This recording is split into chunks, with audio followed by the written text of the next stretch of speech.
Getting chores done this spring. I can't even say that it's something that's really on my list because it's just something that has to be done all the time, and I don't get everything crossed off, and there's items that carry over. Some of them never get done, but it's just the nature of the beast. And if you want a prolific garden, you really have to do some planting during the spring, and not just the planting, but it's the mulching and all the stuff that goes with it. So I thought I'd take you along with me today, so maybe this will serve as some inspiration for you, or maybe you just want to come along and watch things getting done. Welcome to True Freedom Permaculture, where we discuss natural living and how to have a green thumb even if you weren't born with one. The first springtime chore I wanted to tackle was the berry patch. So I have some strawberries that are coming back, and I'm trying to just mulch around them and also trying to divide them up a little bit and get them to spread out. So I have quite a few going. I've even seen some flowers, so hopefully we'll get some berries pretty soon here. But I just had to do a good weeding, and I just kept the weeds in place after I had pulled them to act as a mulch layer. For those of you that don't know, strawberries can be used for their leaves as well, and their leaves contain tons of antioxidants.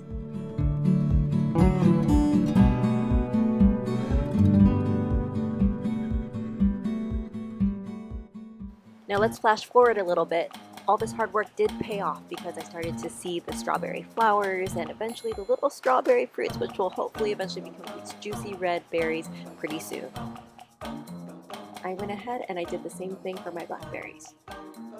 I really needed to remulch some of the garden pathways, especially the first sort of pathway that is directly, I guess, south of my garden beds, because I didn't want that to shade out what was growing, especially when everything's so teeny tiny. I feel like this step is really important. So I just got out the boxes that we have and I broke them down, took all the labels off as much as I could anyway, and I put them down, and that was sort of my weed barrier. And then I went ahead and I took my wood chips and I just put them on top. So by doing that, that's something that I have to do only once a season, and possibly I can get another year out of it, but I'm finding more and more that usually I have to do this once a year. Something that really helps me out is to take breaks once in a while. And I know it sounds counterintuitive because you want to just go in, get in there and knock it all out. But I find that I can really go a lot longer. I can get a lot more done if I just sit down, take a drink of water, and just look out at the garden, maybe look out at some of the things that I've already done, and that's extra motivation for me to keep going. But just a few short breaks, and I just wanted to also be really upfront that I didn't get this all done at once. You know, I took some time in between. So that is really, I found these days, the only way that I'm able to keep going for hours and hours in the garden. Now it was on to mulching around my echinacea, and I was so happy to see it come back this year, and I can't wait for those big, bright, happy flowers. And I know, they're perennial, so of course they're going to come back, but every time something actually comes back, I'm like, wow, so it always feels like a surprise. And I'm sure many of you are also familiar with medicinal properties of echinacea, but just getting that patch cleared up. And also next to it I have a raspberry patch, and I wanted to make sure, because those new plants were starting to come up, I really wanted to make sure that I tackled all of the other plants growing around them to make sure that they didn't get shaded out. And if it seems like all I'm doing is mulching, you're right, because that is pretty much what I do this spring. It's largely one of the tasks that I devote the most time to, and as I mentioned before, it is so critical because I'm getting small seedlings in during this time, so I don't have like huge established plants that I'm putting in for the most part. So it is really important that I make sure that the tiny seedlings are able to get ample room and sunlight in order to grow.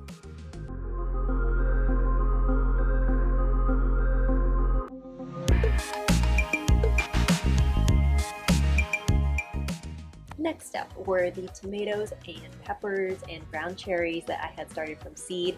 I had kind of nursed them slowly, and now they had been pretty much hardened off and they were ready to plant out as we get close to our last frost date.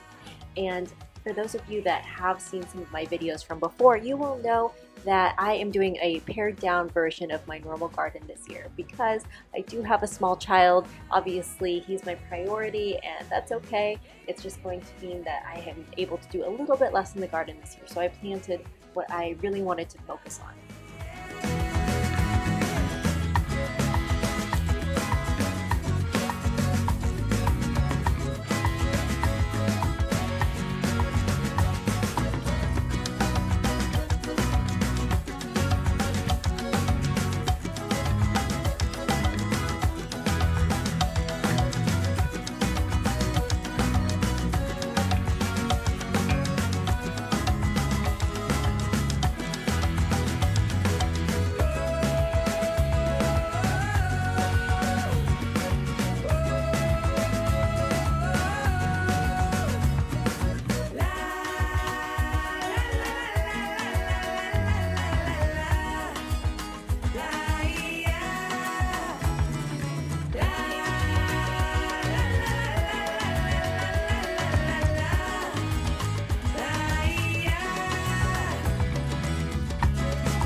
my seed potatoes had arrived and I was so excited.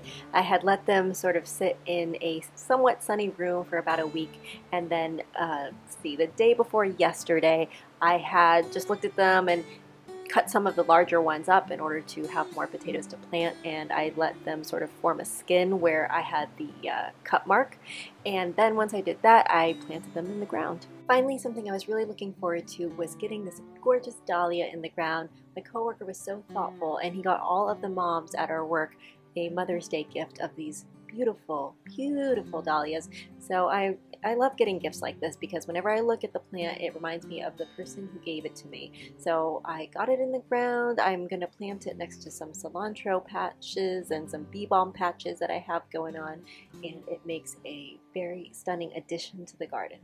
And after all the spring chores were done, at least for today, I really wanted to just relax and treat myself. So I think I'm going to go take an Epsom salt bath, maybe with a little lavender oil, and just enjoy, sit back, maybe have a cup of tea or something while I look at the garden and look at everything that I planted, and that will be a good reward for the hard work put in for today. Well, that's all I have for today, and I will see you all again soon.